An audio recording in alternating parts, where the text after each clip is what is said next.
السلام عليكم ورحمة الله وبركاته. معكم أبو مكة من قناة محب طيور الزينة وزراعة الأسطح. إن شاء الله يا جماعة أنا معايا معلومة في الفيديو ده هتفيدك، عشان يبقى إحنا كلامنا كله فيه ثقة. طبعا إحنا عندنا فيديو قبل كده إزاي نتعامل مع العصفورة اللي بترمي بيضها وإيه الأسباب والكلام ده كله. طب العصفورة قررت المرة دي، يعني تاني مرة قررت اللي هي ترمي البيض، تالت مرة عملت نفس المنظر البشع اللي انتوا شايفينه ده كله. هتقول لي بقى الخطأ ايه؟ هقول لك كده الواجب التخلص من العصفورة، يتم تغييرها فورا، تمام؟ ويستحسن هي والذكر بتاعها. واحد هيجي يقول لك الكلام ده مش صحيح، اقول له لا، ده الكلام ده عن تجربة. تجربة ازاي؟ احنا صبرنا عليها مرة قلنا لبس ممكن يكون لسه صغيرة، طب صبرنا عليها المرة التانية قلنا يمكن لسه ما عندهاش خبرة.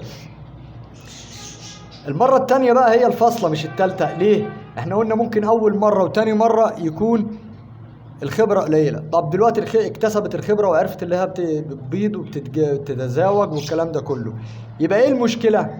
المشكلة اللي هي أصلا ما بتعرفش تحضن البيض، ما عندهاش الخبرة، بمعنى صح مش هتستمر معاك، مش هتنتج معاك، واتحدى أي حد يقول هتنتج. فواجب التخلص منهم على طول. طالما انت ما زعجتهمش ومفيش اعزكم الله حيوانات زي الكلاب زي القطط زي الكلام ده كله، اطفال بتفتح البياضه، مفيش الكلام ده كله، نسمع كده الفيديو كويس، مفيش الكلام اللي انا قلته ده كله، يبقى التخلص منها. الحاله اللي ما بنتخلصش منها من العصافير لو احنا بنزعج العصافير، او احنا المسببين الاساسيين في ازعاجها وتشتيتها والخوف على البيض بتاعها. مفيش الكلام ده كله، يبقى واجب التخلص من العصافير خالص اللي هم بيعملوا كده.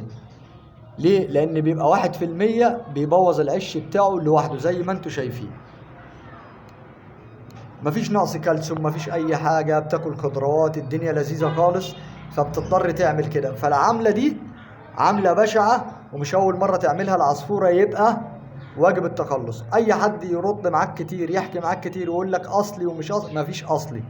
العصفورة دي كده مش تمام، ويستحسن هي والذكر بتاعها. ولو انت عاوز تخلي الذكر مفيش مانع، خلي الذكر وهات له انثى، لعل وعسى يجيب لك طفرة حلوة او طفرة ممتازة.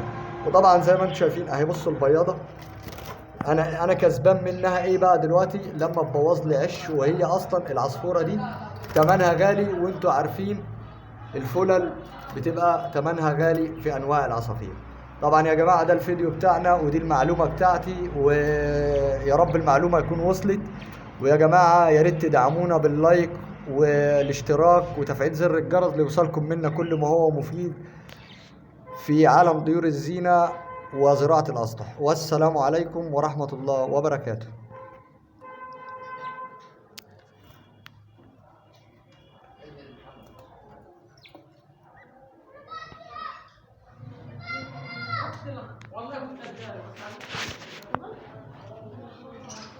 هات يا ابو غير الميه.